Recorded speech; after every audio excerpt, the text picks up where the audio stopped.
Welcome in, y'all. Timeshare Clarence. First and foremost, I want to thank God for waking me up this morning, blessing me with another day, another opportunity to work towards becoming the man I desire to be.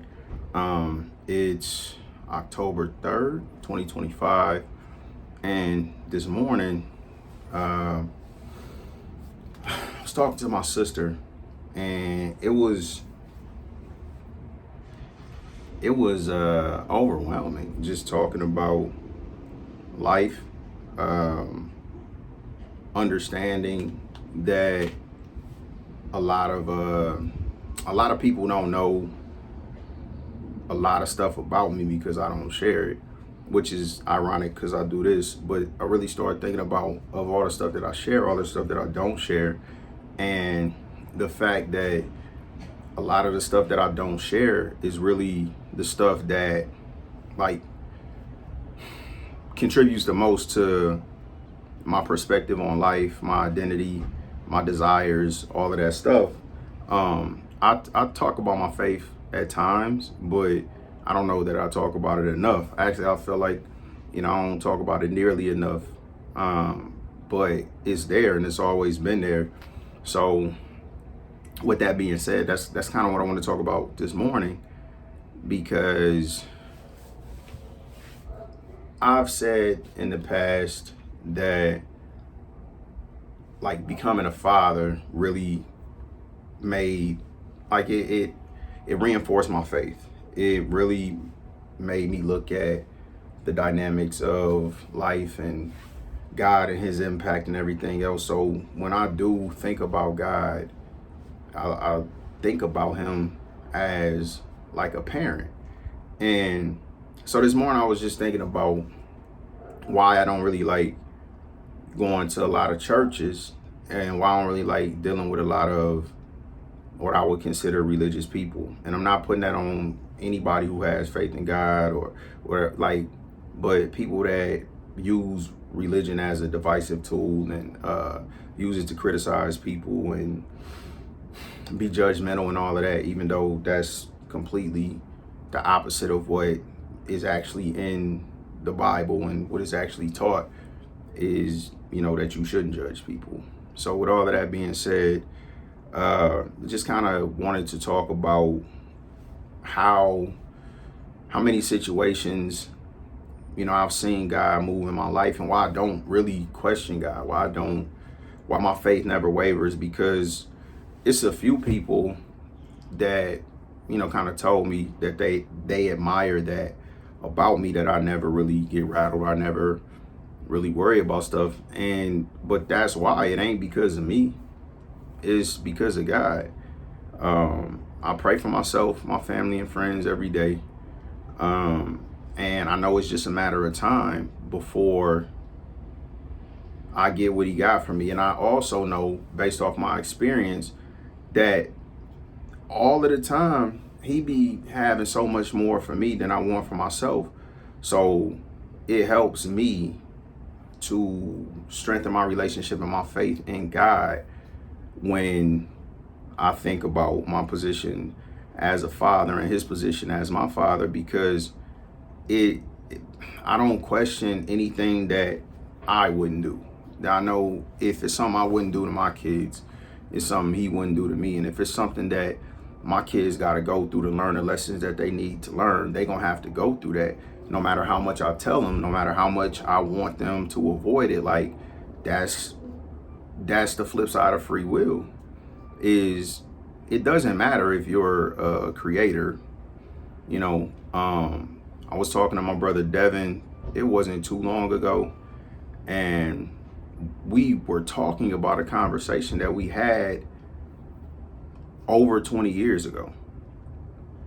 And he told me that I told him that, I was God. And, when I said that, it kind of threw him off. But, I elaborated, and by the time I got done, I guess I made it make sense. And that at the time, he hadn't really got into ministry or, really, connected with his faith to be reading the Bible and all that. And he has at this point. So obviously, it's a different situation now. He is much more aware. So anyway, and when he said it, like, I don't remember saying that, but I don't question that I said it, because that sounds like some shit that I would say, because it's easy for me to connect the dots as to, what I mean by that. So I was talking to my sister Crystal this morning, and I asked her, why would God create us? And the point I was trying to make is that we're not supposed to be alone. But I asked the question and she didn't answer it. But the reason that I asked is because the reality is, as humans, they say we're made in God's image, and we're not designed to be alone.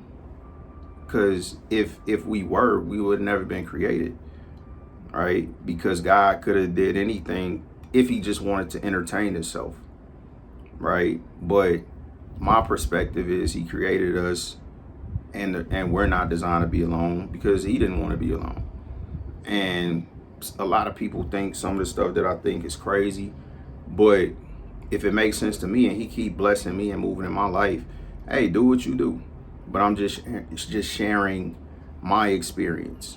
So there are so many times, and I've mentioned it, and I may get into specific times, but right now I don't want to make this too long.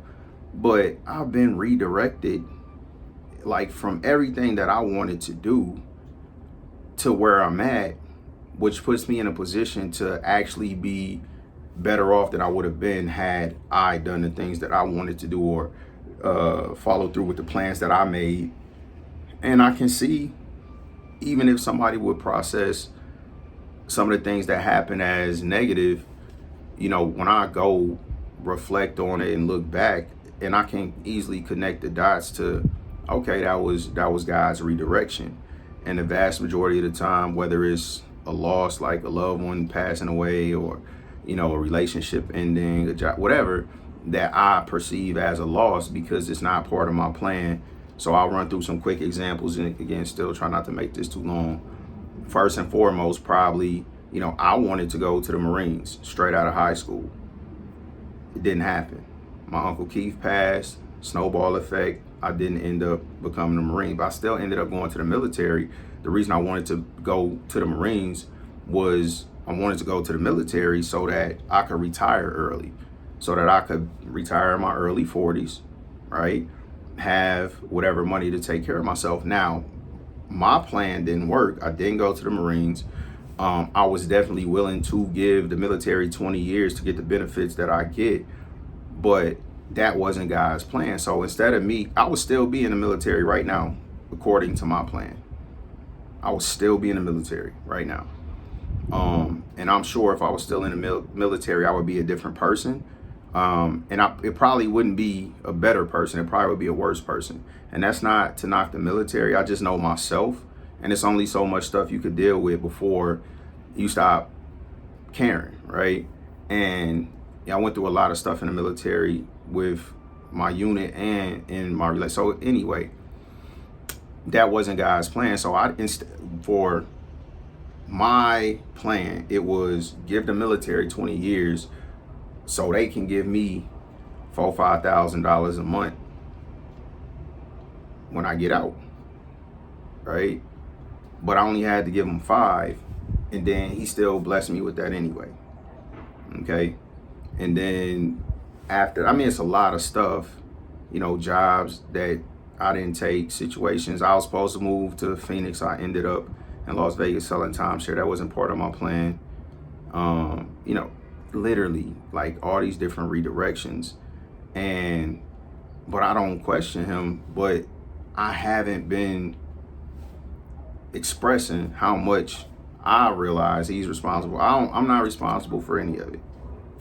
Like, he blessed me with whatever. So same thing with my kids. Like, man, Aaliyah could feel however she feel. It's still my daughter. I'm still gonna do whatever I can that's in her best interest, and she's always welcome. But that is never gonna be a situation where respect isn't required. So that's really kind of what I got to when I thought through all of this stuff, from the perspective of why people don't have what they want. And so I was talking to Crystal, and I said people don't have what they want because they won't do what they're supposed to do. right? So I'm starting to get more and more blessings, but that's because I'm starting to do what I'm supposed to do. And I'm holding myself accountable. I could be a lot further than where I am, but I am where I am because of his grace and mercy. So he continued to bless me with the little bit that I do. Same thing.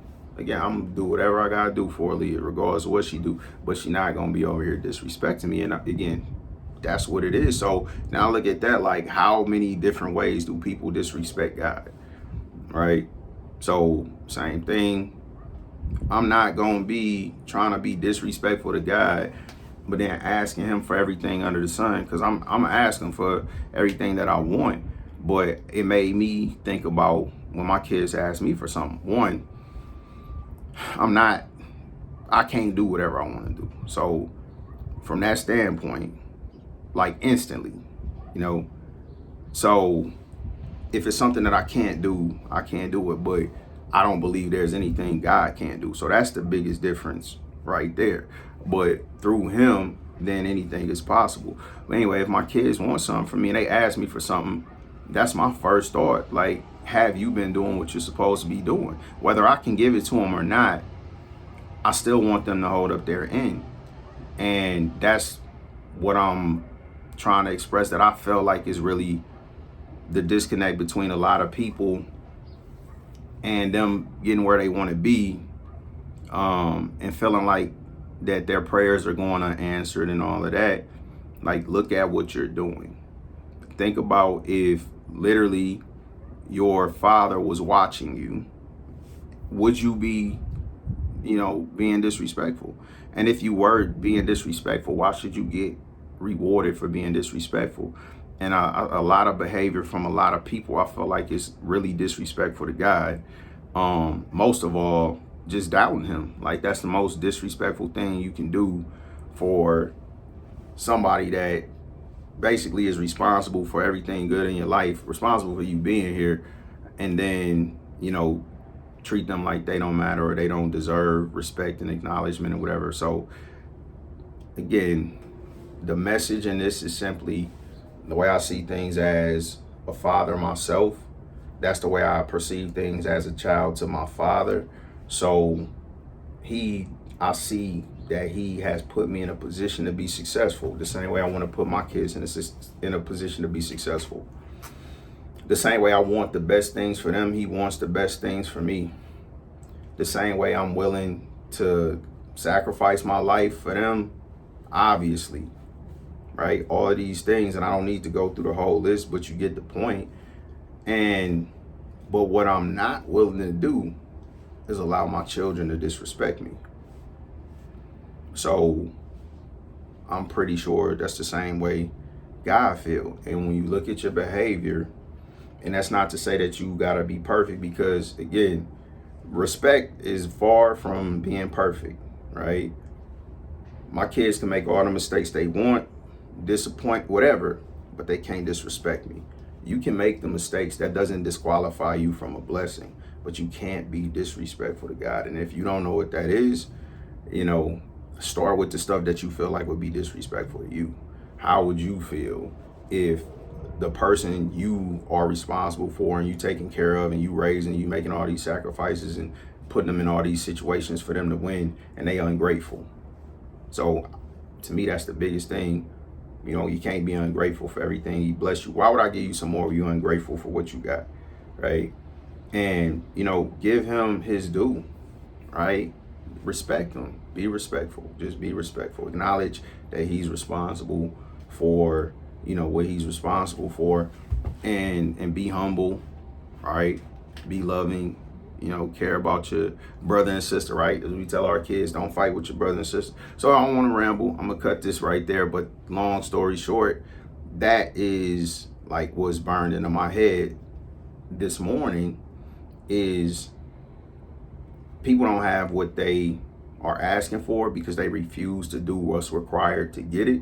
And in this instance, it's not much required for God to bless you, but people still refuse to do it. And if you continue to refuse to do it and you don't get what you're asking for, that's your fault because you being disrespectful. So stop. Anybody tuned in, I appreciate y'all. Until next time, Timeshare Clarence. Peace.